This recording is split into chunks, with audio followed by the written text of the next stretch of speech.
Здравствуйте, ребята. Сегодняшний урок я бы хотела начать с эпиграфа, со слов Чингиза Айтматова.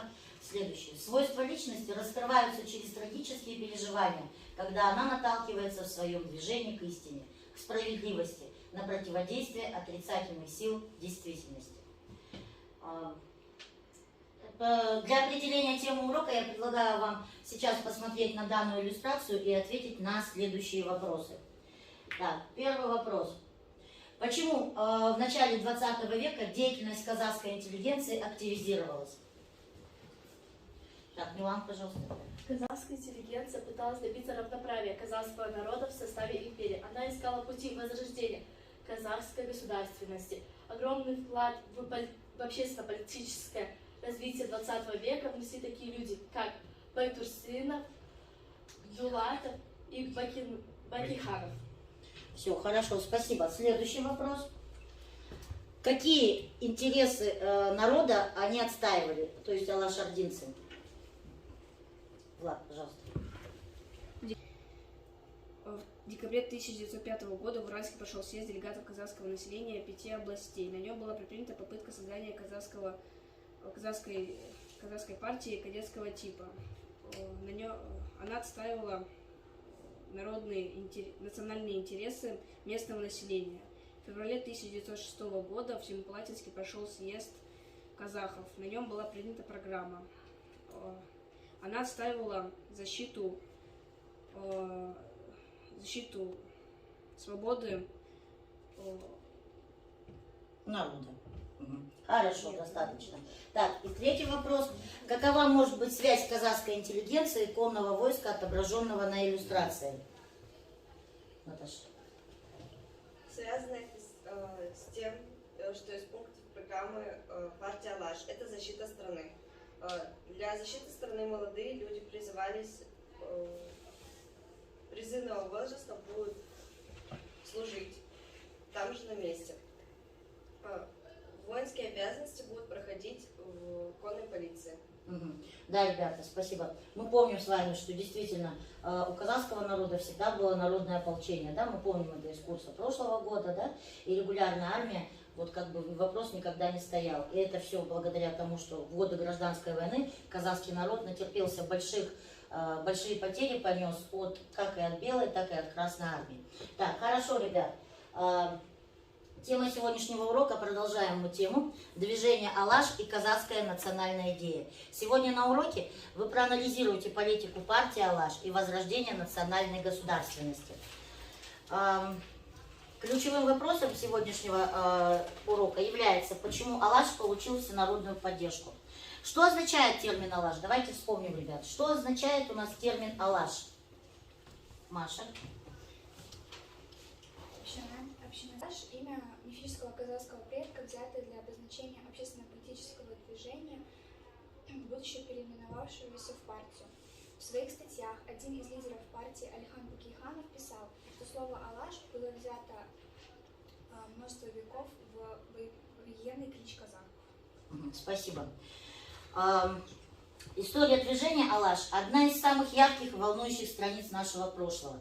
Именно это движение предприняло серьезные политические организационные шаги к современному национальному демократическому государству. Лидерами Алаш удалось не разрушить свой нравственный, идейный стержень, сохранить верность национальным признакам, не поддаться амбициям и тщеславию и стать для нас безусловным образцом патриотизма, бескорыстия, преданности национальному долгу.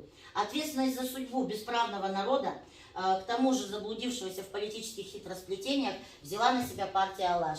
Под термин Алаш, движение Алаш, мы подразумеваем национальную элиту, ее деятельность на рубеже веков, личностный и интеллектуальный потенциал этого движения составляли Алихан Бакиханов, Ахмед Байтурсынов, Мыржакып Дулатов и, конечно же, Алимхан Ермеков, имя которого гордо носит наша школа-лицей. Ребята, обратили внимание, что мы находимся в кабинете, посвященному Алимхану Ермекову. Обратите, пожалуйста, внимание на стенд, посвященный ему, и на QR-коды. Вы можете также взять информацию для сегодняшнего урока, и не только для сегодняшнего урока, также использовав QR-коды. Теперь, ребята, я бы попросила вас, также алашская интеллигенция неуклонно преследовала великую цель освобождения народа от гнета, достижения свободы. Национальная идея начала XX века, рожденная в муках и мобилизировавшая казахскую национальную интеллигенцию на великие свершения. Цели и задачи казахской национальной идеи приобрели конкретные очертания в годы Первой революции, это 1905-1907 года. Цели и задачи Также, ребята, нужно помнить, что основной национальной идеей служит казахский фольклор, многовековая история народа, духовно-культурная связь и преемственность поколений. Теперь я предлагаю вам обратить внимание на ссылки, которые вам помогут. Также они у вас вот прописаны, я уже в группу вам выложила это. Значит, данные ссылки вам помогут не только на сегодняшнем уроке, ребята, но также для будущей исследовательской деятельности. Потому что вы все знаете, что сейчас у нас идет что? 150-летие алаш-ординца Ахмета Байтурсынова. Ахмет Байтурсынов, по праву, можно отнести его к выдающимся людям казахской интеллигенции. Он был талантливым литературоведом, глубоким мыслителем, искрометным публицистом, самоотверженным политиком, пытливым ученым, замечательным организатором и заинтересованным в прогрессе своего народа общественным деятелем. В рамках декады в нашей школе-лицее имени Алимхана Ермека проводился конкурс творческий, в котором вы также приняли, ребята, активное участие. «Великое наследие» среди учащихся 5-11 классов. Цель данного конкурса у нас было изучение богатого наследия поэта, основоположника казахского языкознания, литературоведения, политического лидера партии Алаш Ахмета Байтурсынова. Итогами данного конкурса являются такие проекты, как учащегося 9 Б Абдыкирова Амангильды, посвященного Алимхану Ермекову, в кабинете которого и имя которого носит наша школа. Константин Мустафин написал также проект об Ахмете Байтурсынове. Также он написал статью и удостоен был дипломами. С работами учащимися вы всегда можете познакомиться в кабинете истории. Далее. Теперь я предлагаю вам, ребята, выполнить следующие задания, то есть разноуровневые задания. Вам необходимо выбрать любой уровень. Сами индивидуально вы работаете, это работа в парах у вас будет. Вот. Это уже на ваш выбор. Просто я потом пройду, и вы мне скажете, что вы будете, или руки поднимете, кто что выберет. Хорошо? Так, необходимо прочитать текст учебника, также используя дополнительные ресурсы, составить интеллектуальную карту на следующие темы. Это Алихан Букиханов, создание партии Алаш и его политическая деятельность. Ахмет Байтурсынов, это газета «Казах». Мыржакып Дулатов, создание правительства Алаш. Второй уровень. Составить сравнительную хронологическую таблицу о политической деятельности руководителей партии Алаш. И третий уровень. Составить рассказ, используя определенные слова, такие как политическое движение, партия Алаш, гонение, независимое государство, казахские обычаи и традиции, общеказахский съезд, газета «Казах», программы и расстрелы.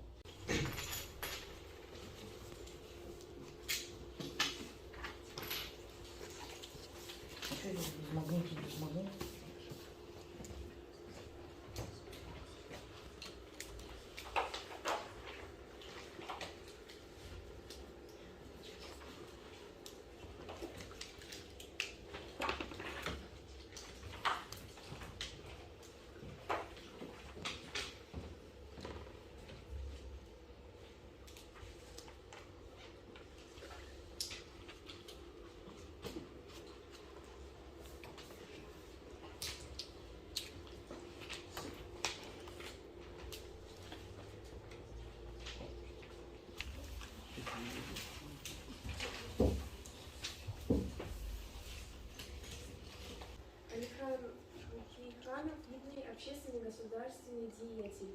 В 1893 году она активно принимает участие в работе политических, экономических, литературных и других кружков, участвует в студенческих порядках. Наиболее известная была петиция в 1905 году. Ее составляли Алихан Букиханов, Ахмет Байтурсынов, Жакып Акбаев, Жакып Дулатов и Мухаммед Максуд Бекмет. К примеру, он стоял действительным членом Семипалатинского подотдела Сибирского отдела Русского географического общества для пробуждения национального самосознания казахов и организации их просветительной деятельности, стало издание газеты «Казах». Активное участие в газете приняли руководители казахского национального движения Алихан Букиханов, Ахмед Бадурсынов и Межая Абдулатов. В 20-х годах дважды арестовывался. В 1937 году вновь арестовывают Алихана Букиханова и заключают в Бутырскую тюрьму. Ахмед Байтурсынов и газета «Казах».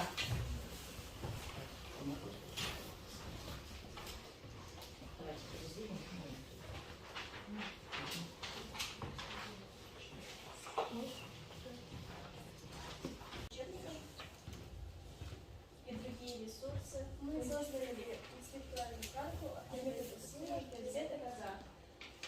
Газета Казах – это общественно-политическая литературная газета. Газета «Казах» публиковалась между 1913 года по 1918 года. Был изображен символ юрты. Она основана на Ахмете Байтурсынове, Алихане Букиханове И Миржакипом Мутулатовым. помогал финансовым газете Мустафа Шикаев. Публиковались переводы сочинений Крылова, Лермонтова, Чехова. Короленко и Толстого. Также публиковались статьи Жумагалит Люблина, Галидина Бангамбаева, Халела Габасова, Маржана Жмабаева. В марте 1918 года Типография газеты была ликвидирована. по решению Кыргызского областного съезда Совета. Все хорошо, спасибо. Ну, первый номер газеты «Казах» был создан в городе Троицке, а потом она уже выпускалась в городе Оренбург, да? Так, хорошо. Третье. Миржакып Дулатов, создание правительства Алаш. Миржакып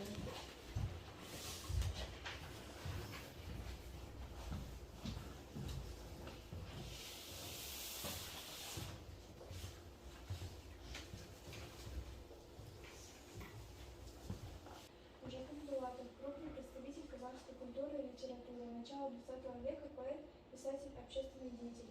Его политическая деятельность началась с 1905 года в Омске.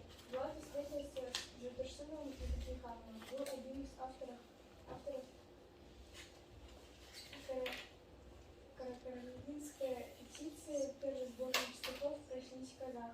Пустил в Казани в 1909 года. Весь тираж книги был уничтожен. Автор подвергся гонениям и был заключен в тюрьму. Однако Дулатов продолжал рождение русских и европейских классиков. Издавал в Оренбурге роман «Несчастный Жамал». Лермонтов, Филлер, Тукай. Издавал в Оренбурге Байтурсынов издавал общественно-политическую газету «Казах».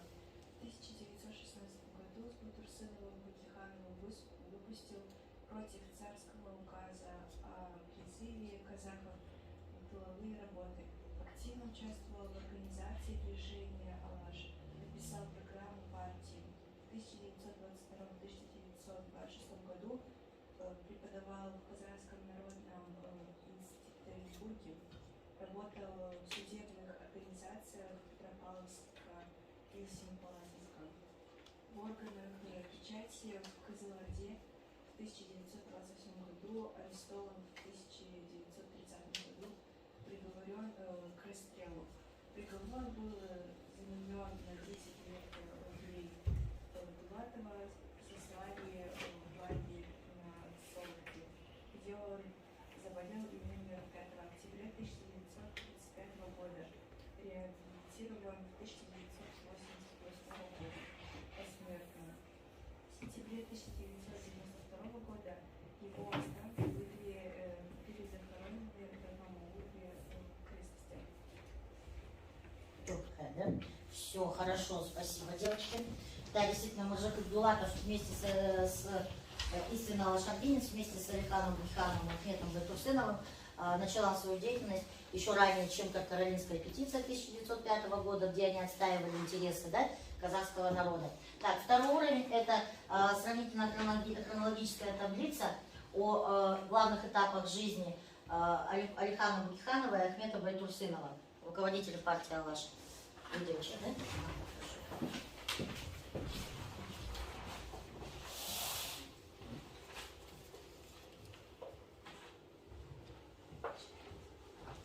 Алихан Бакиханов родился в 1866 году. Родился в 7-м ауле Такраусской области, Каракалинского уезда Семипалатинской области. Руководитель акын, публицист, ученый, реформатор.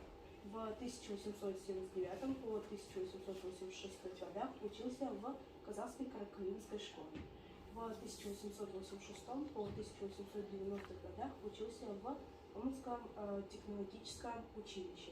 В 1890 по 1894 годах учился в Санкт-Петербургском лесном институте. Сидел в тюрьмах Павлодара, Семипалатинска. Не признавал советского правительства. В 1937 году был расстрелян. Ахмет Байтурсынов родился в 1879 году в ауле Сарытбек Жангильского района Костанайской области, руководитель, государственный деятель, публицист, ученый, переводчик. Учился в Каракалинской медресе, в городском техноклассной начальной школе. Учился в Торгае и Оренбурге. Преподавал в русско-казахских школах в Актюбинске и Костанае. Участвовал в политических стачках. В 1909 году был заключен в тюрьму. В 1910 году был выслан в Оренбург. В 1913 году основал газету «Казах». Не признавал власти большевиков. В 1921 по 1928 преподавал в Институте казахского народного просвещения. 2 июня 1929 года был арестован в Алма-Ате. В 1937 году был расстрелян.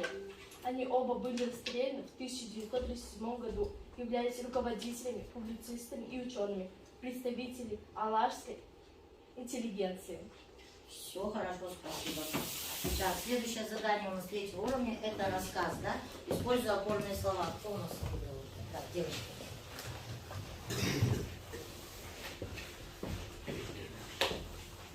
В начале 20 века деятели политического движения партии «Алаш» сыграли важную роль в многовековой борьбе за независимость государства.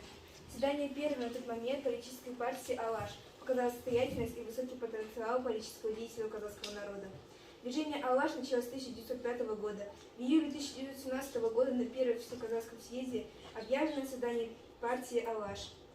В декабре 1917 года на Втором Всеказахском съезде объявлено создание автономии Алаш-Урда.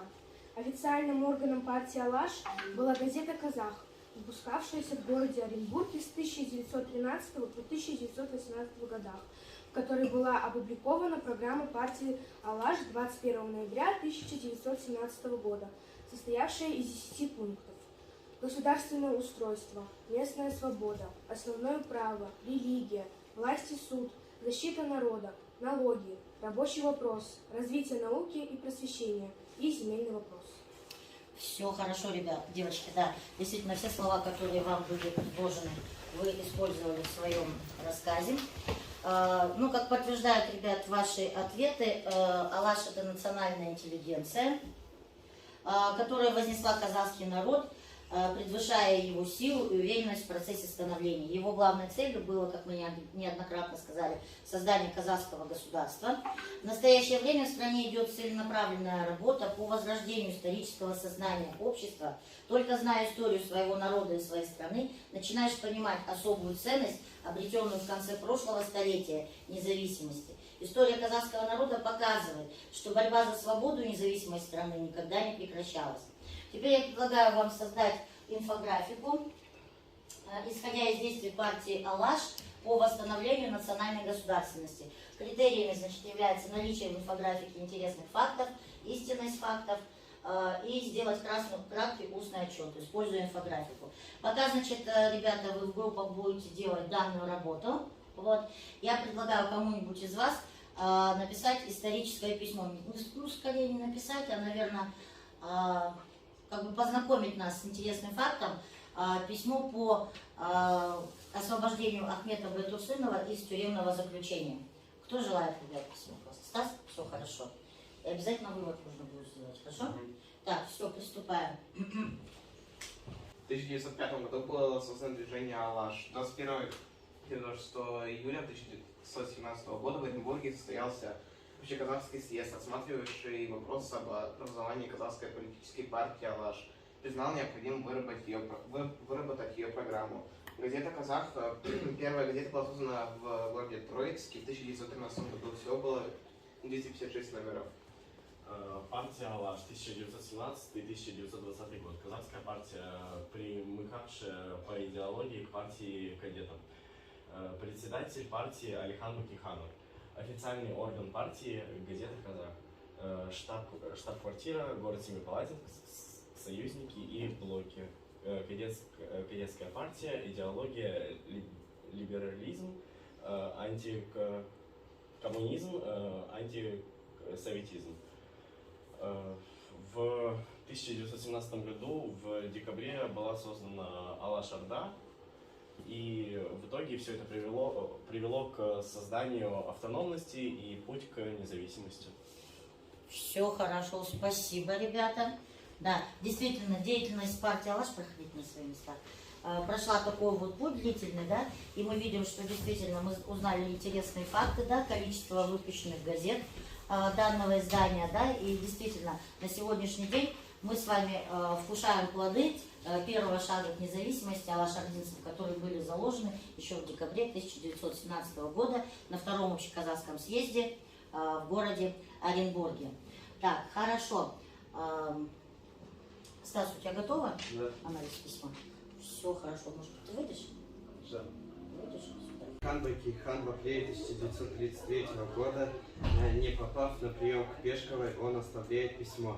Байтурсынов голодает, он просветитель казахского народа, он создал азбуку, которая лучшая из азбук. Он популяризировал эту азбуку, напечатав на ней сатирические свои стихи и перевод 40 басен Крылова. При этом с последним поступил так же, как дедушка Крылов, с Эзопа. Переводы Байтурсынова представляют высокохудожественные творения. При сталом режиме сидел в тюрьме 10 месяцев и выслан за пределы родного края на 5 лет.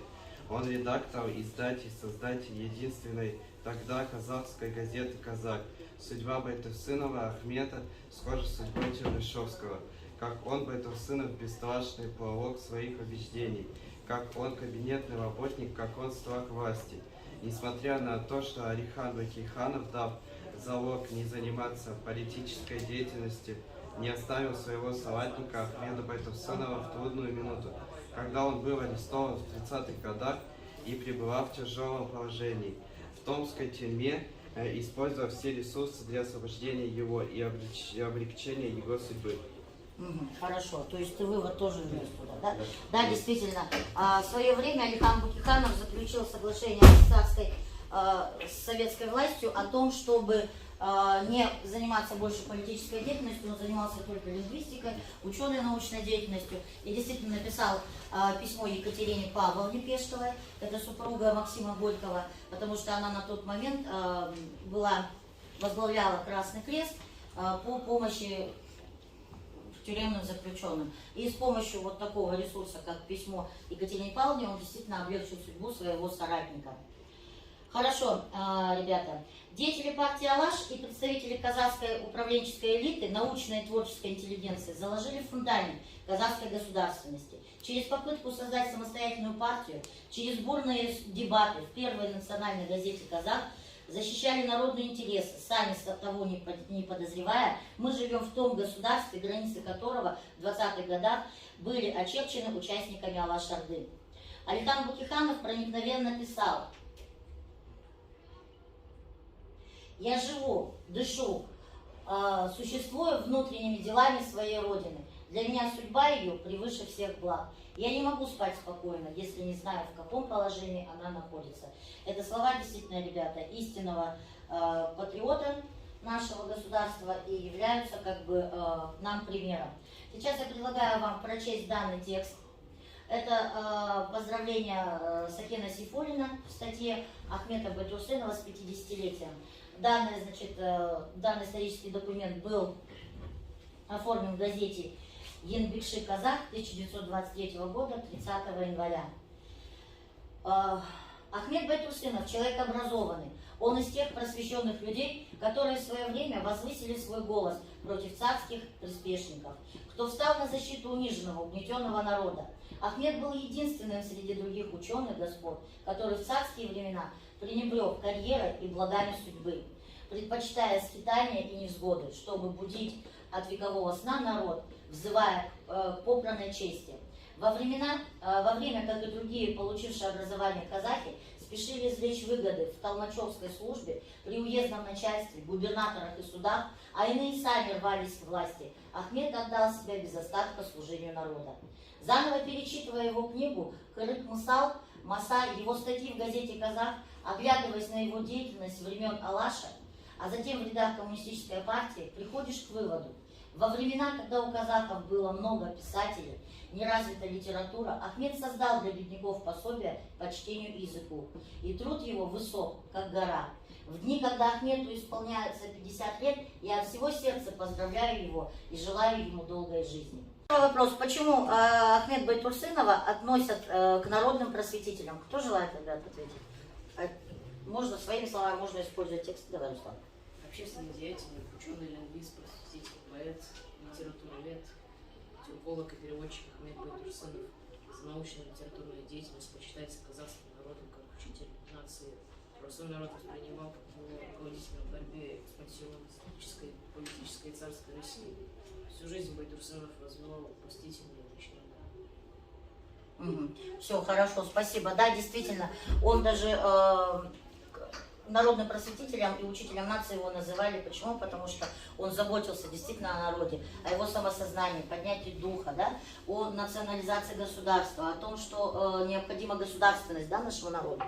И второй вопрос. Как вы объясняете то обстоятельство, что, будучи советским партийным деятелем, Сакен Сейфуллин весьма позитивно отзывается об Ахмете Байтурсынове? Кто хочет ответить? Ириночка. В тексте говорится, что Ахмед был единственным среди других ученых, господ, которые в царские времена пренебрег карьерой и благами судьбы, предпочел скитание и невзгоды, чтобы будить от векового сна народ, вызывая к неправедной чести. Правильно. В том, что он пытался поднять народ, улучшить страну. Хорошо. То есть, другими словами, да, ты взяла вот действительно аргументы из текста. Хорошо.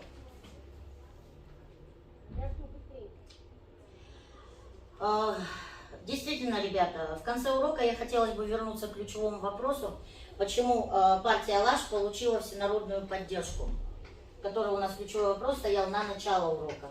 Кто у нас желает ответить? София? Я хочу аргументировать свой ответ. Все дело в самой программе партии.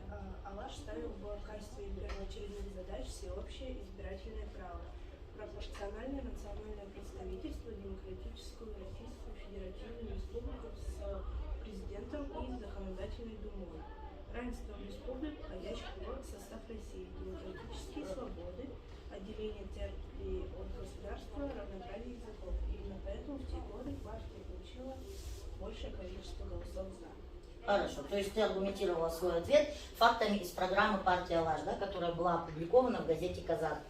Да, ребята, яркие представители партии Алаш подняли национальное самосознание народа на государственный уровень. Партия Алаш стала первой политической организацией казахов, работавшей комплекс мер для решения проблем общества того времени. Основной идеей алашардинцев было единство народа. И этот лозунг актуален и по сей день. Сегодня в условиях независимости с особым смыслом вспоминаются гениальные слова Мустафы Шокая. Национальная свобода есть следствие национального духа, а национальный дух растет и приносит свои плоды при наличии национальной свободы и независимости.